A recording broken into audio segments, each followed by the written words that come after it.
Shalom saudara yang dikasihi Tuhan, selamat pagi, senang dan bahagia rasanya karena masih bisa menyapa saudara di pagi yang indah ini. Doa juga harapan saya bagi saudara semua yang mendengarkan renungan pagi ini, bahwa saudara semua dalam keadaan sehat, dalam keadaan baik tentunya, penuh dengan sukacita, saudara semua diberkati Tuhan untuk sepanjang hari ini. Puji Tuhan saudara, pagi ini kita masih diberi anugerah hari baru oleh Tuhan. Tentu dengan berkat Tuhan yang baru yang bisa kita nikmati di sepanjang hari ini. Mari sebelum kita menikmati semua itu saudara, kita terlebih dahulu merendahkan diri di hadapan Tuhan. Kita memohon pimpinan Tuhan menuntun kita di sepanjang hari ini. Mari saudara kita berdoa. Bapa kami menaikkan syukur kami kepada Tuhan pagi ini. Bersyukur untuk kemurahan kasih Tuhan yang telah menyertai dan memimpin kami sepanjang malam. Juga sudah menganugerahkan kepada kami hari baru pagi ini. Berkati dan pimpinlah kami oleh Roh Kudus-Mu Tuhan, sehingga kami boleh berjalan dalam kemenangan Kristus di sepanjang hari ini. Dalam nama Tuhan Yesus kami berdoa. Amin. Saudaraku yang dikasihi Tuhan, firman Tuhan yang menjadi dasar renungan kita pada pagi hari ini, saya akan bacakan satu ayat bagi kita yang terambil dari kitab Mazmur 34 ayat yang ke-14 saudara. Demikian bunyi firman Tuhan bagi kita pagi ini. Jagalah lidahmu terhadap yang jahat dan bibirmu terhadap ucapan-ucapan yang menipu. Itu yang akan kita coba renungkan pagi ini, kiranya ini menjadi berkat rohani bagi kita pagi ini dan menuntun kita di sepanjang hari untuk bisa semakin mengenal kehendak rencana Tuhan bagi kita. Topik perenungan kita pagi ini saudara yaitu bijak dalam menjaga lidah. Ini yang saya ingin angkat karena saya melihat bahwa ada begitu banyak orang yang terjebak dalam berbagai persoalan kehidupan hanya karena kurang bijak dalam menjaga lidahnya, dalam menjaga mulutnya, dalam menjaga perkataannya. Dengan renungan kita pagi ini, mari kita belajar bagaimana kita harus selalu lebih bijak lagi menjaga lidah kita supaya kita lebih terpimpin menikmati segala berkat kebaikan Tuhan dalam kehidupan kita sehari-hari. Dikisahkan saudaraku bahwa ada pernah seorang anak laki-laki yang berwatak buruk. Jadi karena ayahnya tahu bahwa anaknya ini telah terbiasa dalam watak buruknya, lalu suatu ketika ayahnya memberikan dia sekantong penuh paku. Diberikan kepada anaknya ini dan dia berpesan untuk memakukan setiap paku pada batang pagar mereka setiap dia mengalami pergumulan, yaitu ketika dia kehilangan kesabaran atau ketika dia berselisih paham dengan orang lain, ketika dia marah kepada orang lain, ketika dia mencaci maki orang lain. Ayahnya katakan, setiap kamu mengalami pergumulan itu, pakukan satu paku ini di pagar kita, katanya. Lalu anak ini ingin belajar sebenarnya keluar dari pergumulan itu karena memang dia juga tidak mengingini keadaan itu terjadi atas dirinya. Lalu saudaraku yang dikasihi Tuhan, hari pertama yang disuruh oleh ayahnya itu, dia bisa memakukan lebih daripada 35, 37 batang paku di pagar rumah mereka. Dan itu tentu menjadi pemandangan yang sangat jelek saudara. Dia memakukan satu-satu paku setiap dia marah, setiap dia jengkel, setiap dia mencaci dan seterusnya. Dia paku dan satu hari itu dia menemukan ada 37 paku yang tertancap di pagar mereka. Lalu pada minggu-minggu berikutnya, karena dia melihat itu tidak baik, dia mulai menahan diri saudaraku. Dia mulai menahan emosinya, menahan bibirnya untuk tidak mencaci maki. Dan jumlahnya semakin hari memang semakin berkurang. Puji Tuhan ada perubahan dalam diri anak ini. Dan akhirnya dia mendapatkan ternyata lebih gampang menahan diri daripada memaku di pagar itu. Itu yang dia dapatkan. Setelah dia mampu semakin menahan diri, ternyata lebih gampang menahan diri daripada harus memaku di pagar itu. Itu membuat dia semakin belajar bahwa memang pada awalnya sulit untuk menahan diri, tetapi ketika dia memaku, ternyata itu sulit juga. Dia katakan, ternyata lebih gampang itu menahan diri daripada memaku paku itu di pagar. Itu yang dia katakan, saudaraku.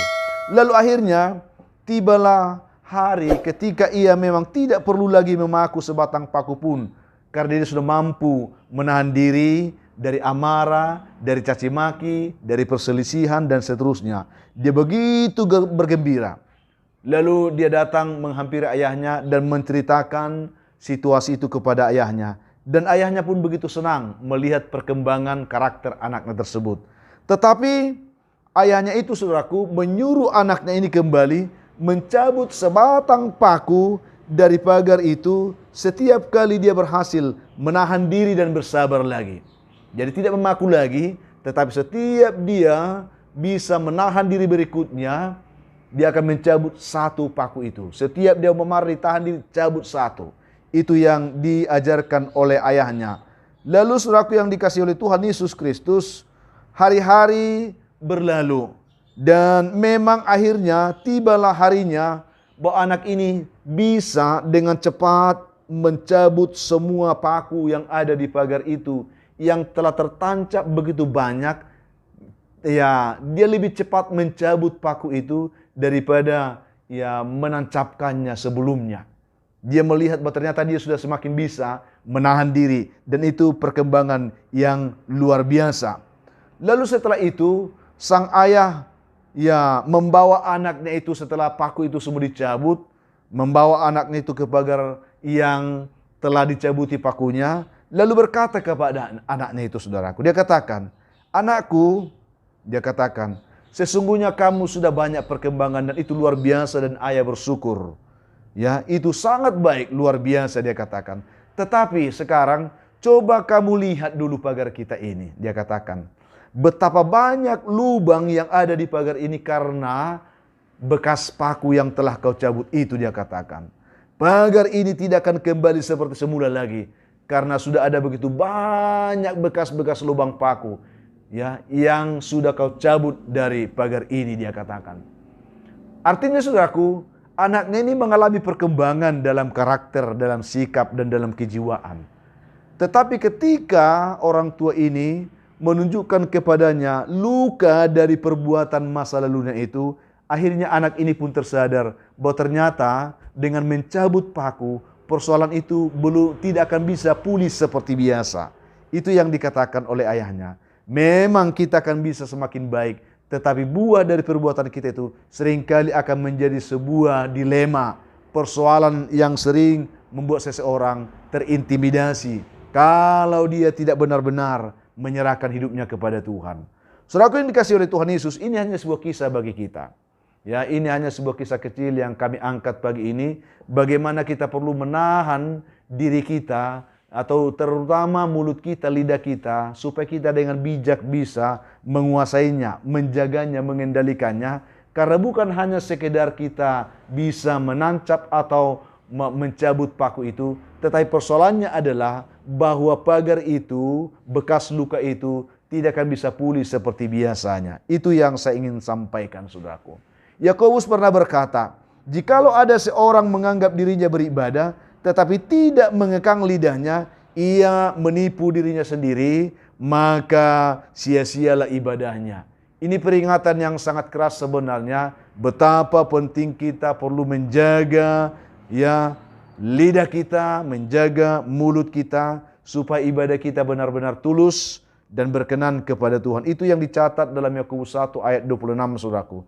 Kalau kamu berselisih paham, dia katakan, atau bertengkar dengan orang lain, hal itu selalu akan meninggalkan luka seperti pada pagar yang telah dicabut oleh pakunya itu, saudaraku. Ini persoalan. Walaupun mungkin kita telah minta maaf, meminta maaf tidak berarti langsung bisa menghapus luka yang ada, yang telah tertancap di hati atau di dalam kehidupan orang-orang yang telah pernah kita sakiti. Kita bisa saja, saudaraku, menusukkan pisau di punggung saudara kita dan mencabutnya kembali. Mungkin pisaunya akan tercabut, tetapi ingatlah, saudaraku, bahwa bekas dari apa yang kita tancapkan itu dalam kehidupan saudara-saudara kita itu yang akan sulit luka itu akan sulit sembuh. Itu yang perlu kita lihat di sini. Tak peduli berapa kali kita minta maaf atau menyesal kepadanya, yang pasti bahwa bekas lukanya akan tetap tinggal di sana. Lalu luka itu, saudaraku, akan selalu menjadi pengingat bagi kita. Memang itu harus kita sadari, luka yang pernah kita buat di dalam diri saudara-saudara kita, di dalam kehidupan orang-orang yang ada sekeliling kita. Biarlah itu menjadi pengingat bagi kita untuk tetap menahan diri. Jangan sampai kita melukai mereka untuk kesekian kalinya. Cukup untuk satu kali. Jangan untuk berulang-ulang kali, saudaraku, kita melukai mereka. Itu yang perlu kita renungkan. Artinya memang bekas dari paku itu tidak akan bisa pulih seperti biasa. Tetapi itu kita jadikan sebagai pengingat untuk memampukan kita lebih lagi mampu menguasai diri untuk tidak menancapkan luka-luka lain lagi di dalam kehidupan saudara kita. Dengan cara menahan diri, menguasai diri, sehingga kita mampu untuk membangun persekutuan yang lebih indah lagi. Sehingga dengan persekutuan yang indah, luka-luka yang tadi walaupun itu berbekas, itu sedikit demi sedikit akan terobati, saudaraku. Maka persekutuan kita dengan saudara-saudara kita yang pernah kita lukai itu bisa terbangun kembali dan dipulihkan dengan baik. Ingat, saudaraku, teman, kawan atau sahabat adalah perhiasan yang langka yang diberikan Tuhan kepada kita. Mereka dapat membuat kita tertawa, mereka dapat memberikan semangat kepada kita, memberikan dorongan, mengangkat kita ketika kita jatuh, ya, memberikan semangat ketika kita lemah. Mereka bersedia mendengarkan keluh kesah kita. Betapa sering, saudaraku yang dikasihi oleh Tuhan Yesus Kristus, kita kurang memahami betapa penting peran mereka dalam diri kita. Sehingga dengan seenaknya terkadang kita melukai perasaan mereka yang sebenarnya mereka begitu bermanfaat untuk membantu perkembangan diri kita. Mari, saudaraku, ya, betapa banyak di antara kita yang sering melukai mereka hanya karena kita mungkin tidak sejalan dengan mereka, ya, atau mungkin kita tidak sependapat dengan mereka. Betapa sering bahkan kita membalaskan air susu dengan air tuba, sehingga itu begitu menyakitkan hati saudara-saudara kita. Saudaraku yang dikasihi oleh Tuhan Yesus Kristus, lewat renungan kita pada kesempatan ini, kita diajak oleh Tuhan, saudaraku, supaya kita dapat menjaga diri kita dengan baik, dengan lebih bijak tentunya. Karena Amsal berkata, kalau kita baca Amsal 16 ayat 28, orang yang curang menimbulkan pertengkaran, dan seorang pemfitnah dia akan menceraikan sahabat yang karib. Mari, saudaraku yang dikasihi Tuhan, untuk itu jagalah lidahmu terhadap yang jahat, kata firman Tuhan, dan bibirmu terhadap ucapan-ucapan yang menipu. Mari perbaiki diri kita, ya, bijak dalam menguasai kehidupan kita, supaya jangan sampai kehidupan kita, sifat kita, karakter kita, perbuatan kita, perkataan kita selalu melukai orang-orang di sekeliling kita. Sebaliknya, kalau memang mereka sempat terluka, kita cabutlah, ya, paku-paku yang melukai mereka itu. Walaupun mungkin lukanya tidak bisa sembuh, tetapi dengan kita bisa semakin menahan diri. Buatlah itu menjadi tugu peringatan untuk mengingatkan kita, jangan sampai kita melukai mereka untuk kesekian kalinya. Tuhan akan menolong kita, saudaraku, dengan renungan pagi ini. Dengan renungan sederhana ini kita dibantu hari ini untuk lebih bijak menjaga lidah kita dengan baik. Mari kita berdoa.